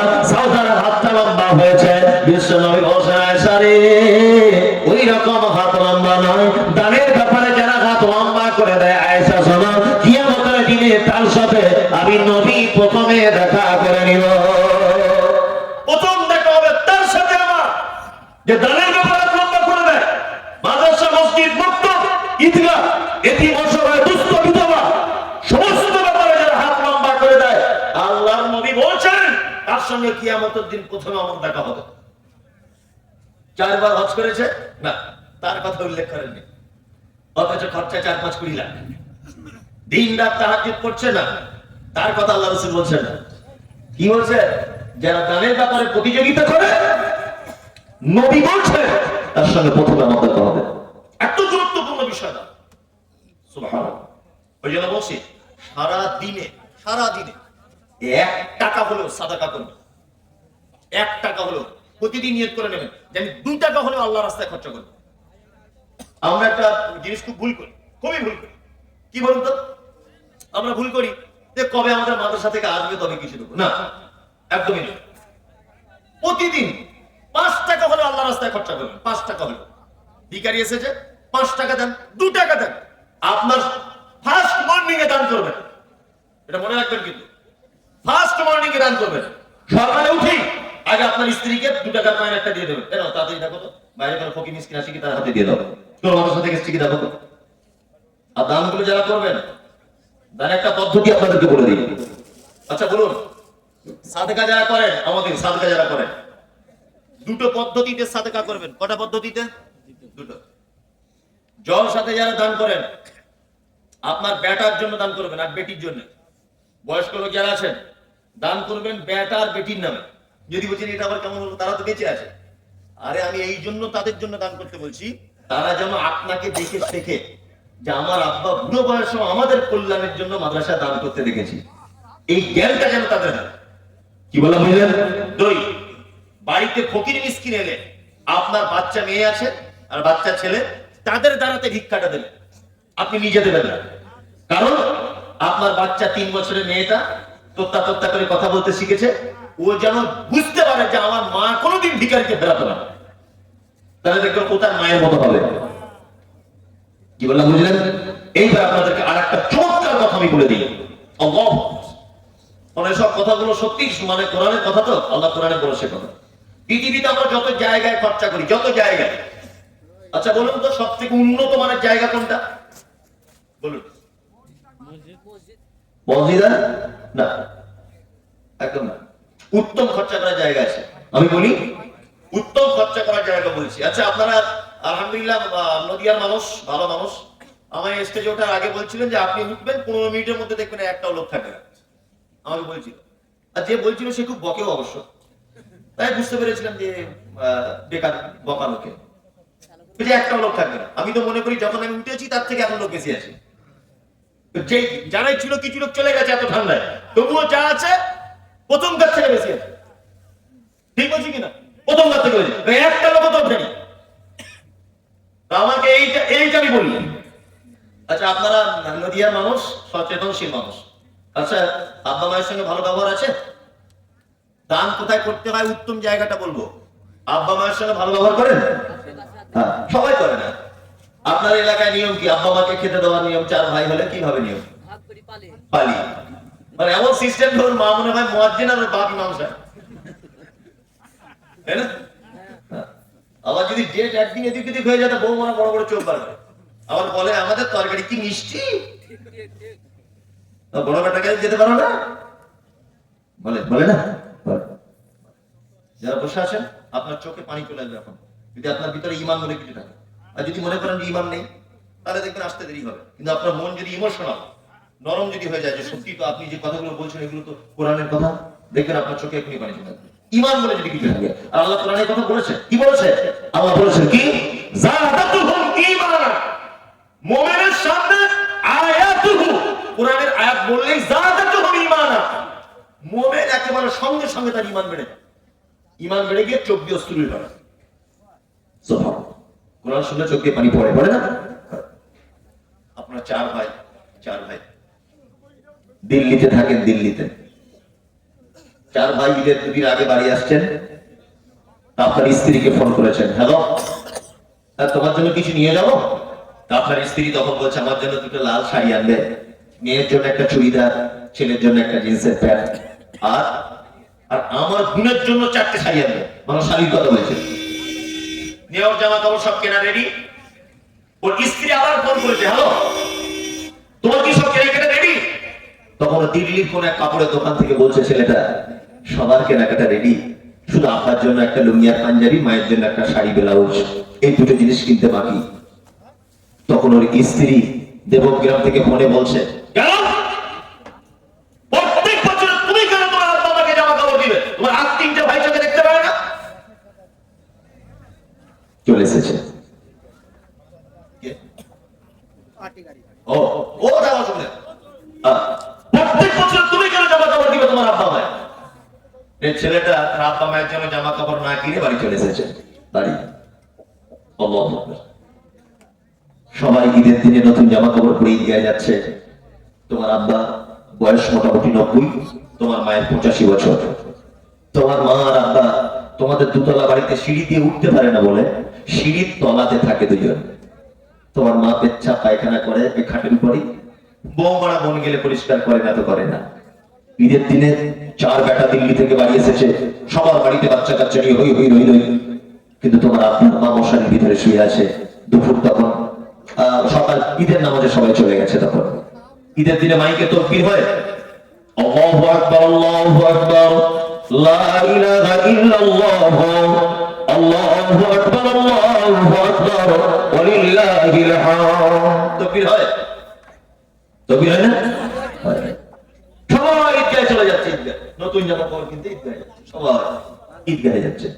এখন তোমার মা আর তোমার আব্বা এরা দুজন মশারির ভিতরে পড়ে আছে। তোমার মা কাঁপতে কাঁপতে তোমার আব্বাকে ডেকে বলছে, আশরাফুলের আব্বা তুমি জীবনের শেষ নামাজ হলেও একবার ঈদগাহে যাও, যাও একবার ঈদগাহে, একবার ঈদগাহে যাও। তখন আশরাফুলের আব্বা বলছে, কি করে ঈদগাহে যাব? আজকে ঈদের দিন, নতুন জামা নেই, গোসল করতে আমি একা পারবো না। তখন তোমার মা পেচ্ছাপ করা কাপড়টা গায়ে জড়িয়ে নিয়ে তোমার আব্বার গত বছরের পুরাতন একটা পাঞ্জাবি বাক্স থেকে বার করে তোমার আব্বার গায়ে পরিয়ে দিয়ে বলছে, একটু যাও ঈদগাহে যাও, একটু যাও। তোমার আব্বা লাঠি নিয়ে 90 বছর বয়স কাঁপতে কাঁপতে কাঁপতে কাঁপতে ঈদগাহ পর্যন্ত গেল, নামাজ পড়ে বাড়ি চলে এলো। দুপুর 12টা পর্যন্ত 4টে বৌমা কেউ খোঁজ নিল না। শ্বশুর শাশুড়ির কি অবস্থা? শাশুড়ি পেচ্ছাপ করা কাপড় ছড়িয়ে মশারির ভিতরে কাঁপছে ঠক ঠক ঠক ঠক। তোমার আব্বা তোমাদের বাড়ির দরজার সামনে বসে ঠক ঠক ঠক করে লাঠি নিয়ে যাচ্ছে। 4টে বেটার কেউ খোঁজ নিল না। এরকম অনেক বাপ মা আছে, আছে না? অনেক বাপ মা আছে না? নেই? আচ্ছা, বাজার থেকে নরেল গুলি রসগোল্লা নিয়ে ঘরের মধ্যে ঢুকে গেল। স্ত্রী ছেলে মেয়ে আনন্দ করে খাচ্ছে, আর তোমার বুড়ো মা সিঁড়ির তলাতে মশারি ঠাকিয়ে ঘুমিয়ে আছে। এই অসভ্যতা কেন? এই বিচার কেন? হ্যাঁ, এর জন্য তোমার আব্বা তোমার মা বিশাল ভাবে দায়ী। তোমার মা তো মানে মারাত্মক বদমাইশ। তোমার মায়ের বদমাইশি গুলো বলবো, আর তোমার আব্বার বদমাইশি গুলো দেখো। তোমার মা কে জানো তো? তোমার মা ছিল দেবগ্রামের সব থেকে পর্দাশীল নারী। জীবনে কোনোদিন পরপুরুষকে মুখ দেখাতো না, পরপুরুষ দেখলে ঘোমটা দিত তোমার মা। কিন্তু তোমার মা এত বড় বদমাইশ, তোমার মতো অপরাধ ছেলেকে জন্ম দিতে গিয়ে দেবগ্রাম হাসপাতালে পরপুরুষ ডাক্তারকে তার লজ্জাস্থান দেখিয়ে দিয়েছিল। এটা তোমার মায়ের জীবনের সব থেকে বড় অপরাধ। তোমার মায়ের অপরাধ কি? তোমার মায়ের অপরাধ যে মা অন্য কোনো কাউকে মুখ দেখাতো না, সেই মা হসপিটাল নার্সিং হোমে ডাক্তার বাবুদের সামনে তার লজ্জাস্থান দেখিয়ে দিয়েছিল তোমার মতো অপরাধ তাকে জন্ম দিতে গিয়ে। তোমার মাকে জানো?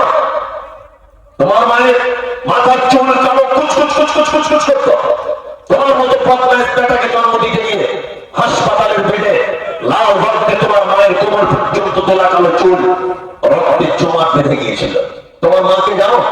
তোমার মা তোমার নানার একটা বেটি, আদরের বেটি, জীবনে ভয়ে ইনজেকশন দিতে পারত না।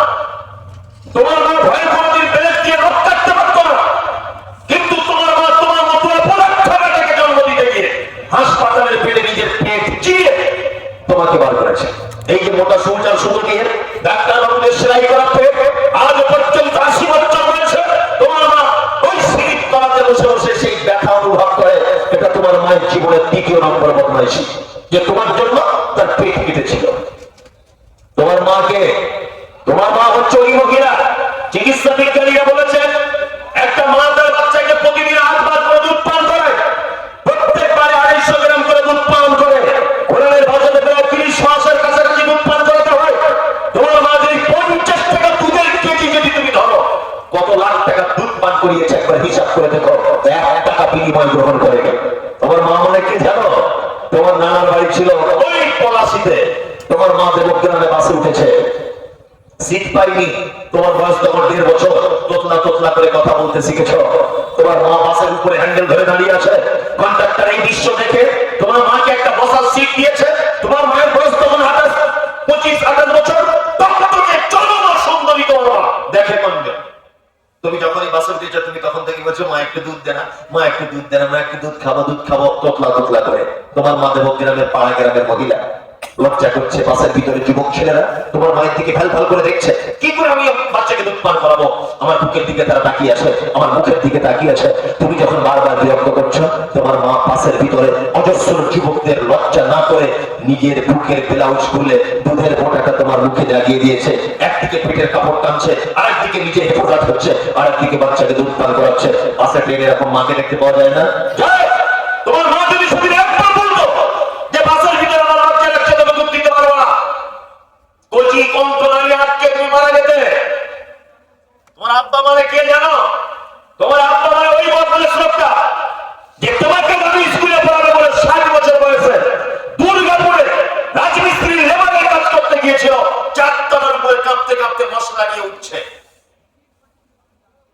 তুমি সাইকেল চেয়েছিলে, তোমার মা তোমার আব্বাকে ফোন করে বলছে গো আমাদের আরাবুল একটা সাইকেল চাইছি, স্কুলে যেতে বলবে, যাবে না বলছে। তোমার আব্বা 9টার সময় 20 টাকা করে টিফিন খরচা পেত। 4 মাস 20 টাকা করে টিফিনের টাকা জমিয়ে জমিয়ে তোমার মায়ের অ্যাকাউন্টে পাঠিয়ে দিয়ে বলেছিল এটা আরাবুলের জন্য একটা সাইকেল কিনে দিও। এটা তোমার বাপ। তোমার আব্বাকে জানো? তোমার আব্বাকে আমি চিনি। আমি তো সারা রাত এদিকে বেলডাঙ্গা, মুর্শিদাবাদ, বহরমপুর প্রতিদিন চলছি, আজকেও কালকে প্রতিদিন আপনার এই রোড আমি পাবো প্রতিদিন। কারণ আমার বাড়ি দক্ষিণবঙ্গে, আমার প্রোগ্রাম বেশিরভাগ উত্তরবঙ্গে। বেড়েদিন ডাক্তারের 2-2.5টা আমি এখান দিয়ে পার হই প্রায় দিন। মানে সপ্তাহে মোটামুটি 6 দিন করতে পারেন, একদিন হয়তো বা ওদিকে কোথাও থাকি, আলাদা ব্যাপার। এইদিকে চলি। আমি তোমার আব্বাকে চিনি। কে? আল্লাহু আকবার। নাইট কোচ বাস থেকে 2টো কাপড়ের বস্তা নামবে। একটা বয়স্ক লোক দেখছি টোটো নিয়ে ঠক ঠক ঠক ঠক ঠক করে কাঁপছে রাস্তায় কনকনে শীতে। বস্তা 2টো তার বাড়িতে পৌঁছে দিলে 200 টাকা পাবে। সকালে তোমার আব্বা তোমার স্কুলের ফিস বাবদ 200 টাকা দেবে। এটা তোমার আব্বা। যে লোকটা টোটো নিয়ে রাতে দাঁড়িয়ে থাকে ছেলে মেয়ে মানুষ করার জন্য, 200 টাকা ইনকাম করার জন্য, এই পৌষ মাসের হাড় কাঁপানো শীতে ওই যে ওদের ধারে দাঁড়িয়ে আছে, এটা তোমার আব্বা। কোরআন কি বলছে? কোরআন বলছে ইয়াসালুনাকা মাযা ইউনফিকুন কুল মা আনফাকতুম মিন খায়রিন ফালিলওয়ালিদাইন ওয়াল আকরাবিন ওয়াল ইয়াতামা ওয়াল মাসাকিন ওয়া ইবনিস সাবিল ওয়া মা তাফআলু মিন খায়রিন ফাইন্নাল্লাহা বিহি আলিম। মুহাম্মদ সাল্লাল্লাহু আলাইহি ওয়াসাল্লামকে জিজ্ঞাসা করা হচ্ছে কোরআন দিয়ে, কি ইয়াসালুনাকা মাযা ইউনফিকুন, আল্লাহ নবী আমরা দান করব, খরচা করব, কোথায় খরচা করব, কিভাবে খরচা করব?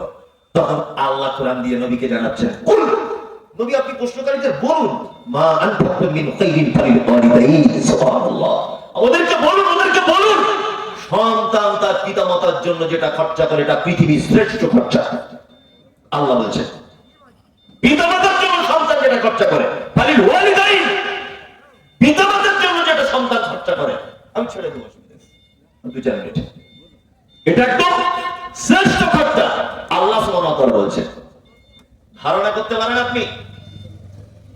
আমি ওই জন্য বলেছি, আপনি আগেও সোশ্যাল মিডিয়াতে বলেছি, কোথাও মসজিদ হচ্ছে আপনি দান করুন, সমস্যা নেই। 1 লাখ টাকা করবেন, 1 লাখ নিয়ে কি হবে ধরে নেন। মাদ্রাসা হচ্ছে কোথাও, মাদ্রাসা 1 লাখ টাকা দান করলেন, ধরে নেন আপনি যুক্তি তর্কের খাতিরে 1 লাখ নিয়ে কি হলো।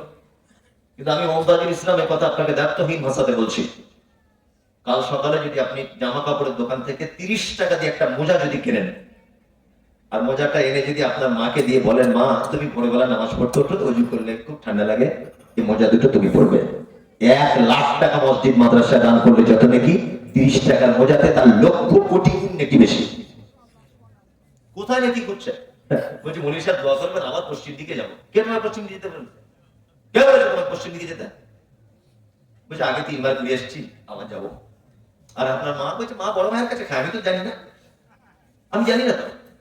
বড় ভাইয়ের কাছে 6 মাস মা খায়, আর ও গুড়ে চিনি মিশিয়ে দিয়ে টাকা জোগাড় করে চলে যাচ্ছে মক্কায়। ও প্লেন ভেঙে যাবে, কি বলে বুঝলে না? কোন দিন দেখবেন প্লেন ভেঙে যাবে, তো ভাঙবে না, অন্য যাত্রীরা থাকে তো, ওই জন্য ভাঙবে না। ও 1 লাখ টাকা ভেঙে যেত। ওর মা 6 মাস ধরে বড় ভাইয়ের বাড়িতে থাকে, খেতে দেয় না। বলছে হুজুর দোয়া করে করে হজে যাচ্ছে। মুহাম্মদ সাল্লাল্লাহু আলাইহি ওয়াসাল্লাম বলেছেন, হুয়া জান্নাতুকা ওয়া নারুকা, তোমার মায়ের কাছেই তোমার জান্নাত, তোমার মায়ের কাছেই তোমার জাহান্নাম। কোথায় জান্নাত খুঁজছে? হ্যাঁ কোথায়? বলছে হুজুর দোয়া করবেন, আর আমি দোয়া করলে কবুল হবে নাকি? ছাপা, যে দোয়া করলে কারেন্টের মতো কবুল হবে তার কাছে যাও, তার কাছে যাও। কি বলছি বুঝতে পারছেন? যে দোয়া করলে কারেন্টের মতো কবুল, মাঝখানে কোনো পর্দা থাকে না, তাকে খেতে না দিয়ে তুমি যাচ্ছ হজ করতে, ওমরা করতে। দেখো শীত অনেক, আল্লাহ তাআলা তারপরে বলছেন, আমি সবথেকে পছন্দ করি যারা রাগকে কন্ট্রোল করে, যারা অপরাধীদেরকে ক্ষমা করে দেয়। আপনারা বুঝতে পারছেন এটা মাদ্রাসা জলসা, তাই না? মাদ্রাসা জলসা। আপনারা যারা বসে আছেন, আপনারা আদায়কারী বক্তাদের কাছে অনেক পয়সা দিয়েছেন, আর একই জমিতে বারবার নাঙ্গল চালানো ঠিক নয়। আর সবুজ সাহেব যা জালোর কোনো মাছ বাদ যাবার কথা না, ওর একেবারে সে সরু ঘরে যা, কি বলতে বুঝলেন? আর আমি তো আদায়কারী বক্তা নয়, আর আমার নিজেরও ঠান্ডা লাগছে, আপনাদেরও ঠান্ডা। আপনার আল্লাহর রাস্তায় দান যত জায়গায় করেন, 2টো জায়গায় দান করা উত্তম। তার মধ্যে বেশি উত্তম কোথায় এবার আপনাদেরকে বলি। মানুষ তো বোঝে না, ধি করে নাচছে, ভালো মন্দ বোঝার তো ক্ষমতা নেই।